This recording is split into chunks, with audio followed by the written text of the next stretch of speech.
Bonjour, je m'appelle Audrey, j'ai 40 ans et j'habite à Gartin, en Moselle-Est, en France, et je vais continuer la lecture du livre de Suyata Massey, Pervenus humaine enquête, la malédiction de Satapur.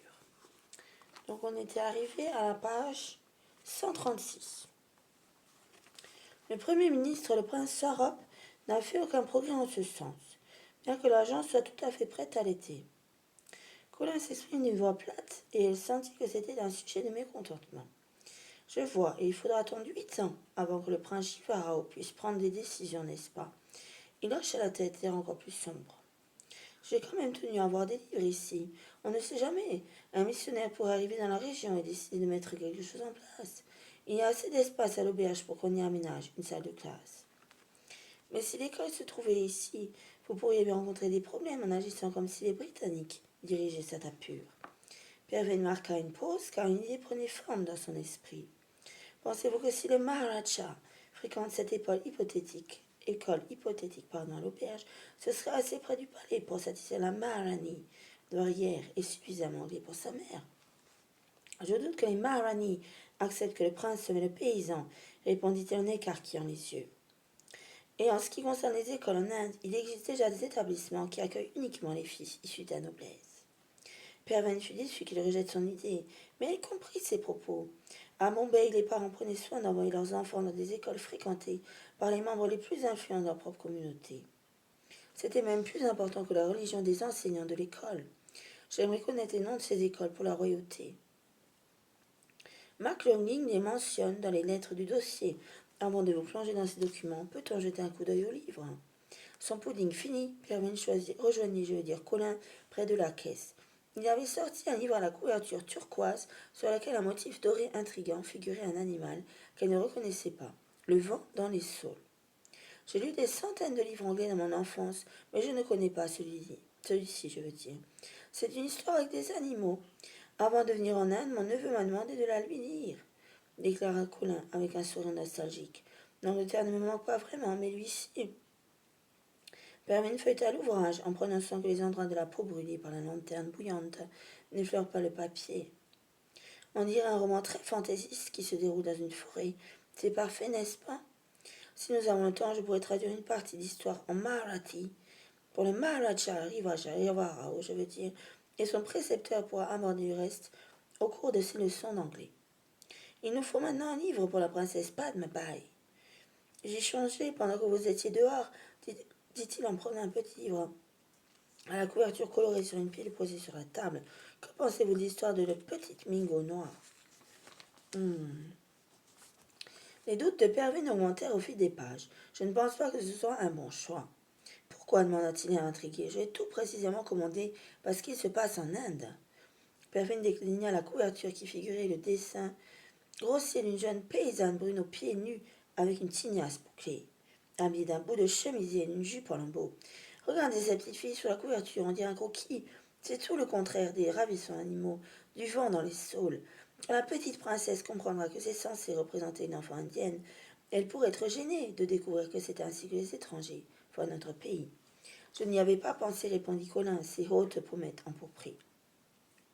J'avais entendu parler de ce livre, mais c'est la première fois que je le vois. Je suis d'accord avec vous. Elle avait rejeté son choix et au lieu de protester, il avait approuvé. C'était très flatteur, et elle voulut le rassurer sur le fait que certains de ses livres étaient vraiment appropriés. Le jardin des soucis, pour y convenir, dit-elle en levant un recueil de poèmes écrits et illustrés par Kate Greenaway. Tous les enfants indiens savent ce qu'est un souci, et les images montrent des fillettes portant des variations de la robe traditionnelle anglaise. C'est une bonne préparation au cas où on enverrait à l'école en Angleterre. Colin prit le livre et se mit donc à le feuilleter. À ma connaissance, rien n'a été prévu concernant l'éducation de la princesse. Et pourquoi?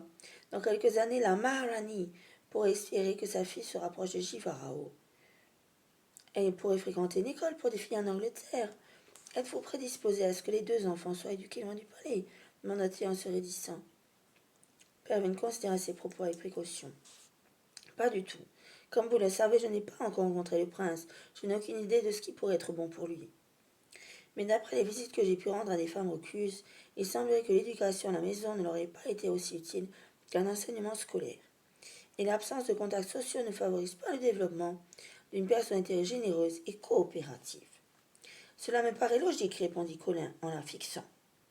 Mais promettez-moi que vous ne ferez pas ce genre de déclaration dès votre entrée au palais. Je ne tiens pas à ce qu'on vous mette à la porte. Je n'imposerai, je veux dire, mes idées à personne, affirma Pervine, qui se sentit alors d'autant sur la défensive que lors de sa conversation avec le docteur. Maintenant que les livres sont choisis, je vais aller me reposer.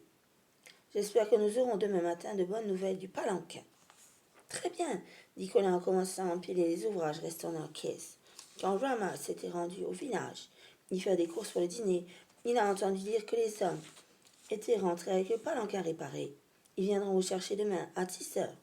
Merci, répondit-elle soulagée. Cela me laisse le temps de mon petit déjeuner avec Vandana. Un dernier point. J'ai autre chose à vous confier pour votre visite au palais. Oui. Il se dirigea vers un placard de l'autre côté de la pièce, puis revint avec un instrument. Il cliqua sur un bouton et un énorme faisceau lumineux sortit de l'objet. C'est une lampe à piles, demanda-t-elle surprise. Une Never Ready d'Amérique, répondit-il avec fierté. Même si je l'ai rapportée de Londres, c'est une alternative à la lanterne. Je m'en sers la nuit. J'ai pensé que vous apprécierez de la voir. Pervine hésita à lui emprunter son bien le plus cher. J'ai entendu parler de ces lampes, mais je n'en ai jamais eu une. Si le trajet demain se déroule de jour, je ne sais pas si je vais en avoir besoin. Ce sera pour les urgences de nuit. Vous aurez peut-être l'occasion de chercher quelque chose dans le noir. Je vais vous montrer comment vous en servir, dit Colin en donnant l'objet à Pervine. Si vous enfoncez la goupille dans le loquet comme ça, la lumière reste allumée. Ses mains frôlèrent celles de la jeune femme pendant qu'il expliquait comment manipuler la lampe. Ce contact mit tous les sens de Pervine en alerte. Elle était si troublée que la lampe lui glissa des mains et la rattrapa juste avant qu'elle ne se touche le sol, je veux dire. Désolée, je vais y faire attention. Est-ce que votre main va bien? Elle est rouge. J'ai touché quelque chose de chaud tout à l'heure, mais ça va. Je suis désolée, nous n'avons pas de glacière, dit-il avant de marquer une pause. Ne laissez pas la lampe allumée si vous n'en avez pas besoin. Il y a 3 piles à l'intérieur et elles n'ont qu'une durée de quelques heures. Je comprends. À bientôt, merci. Au revoir.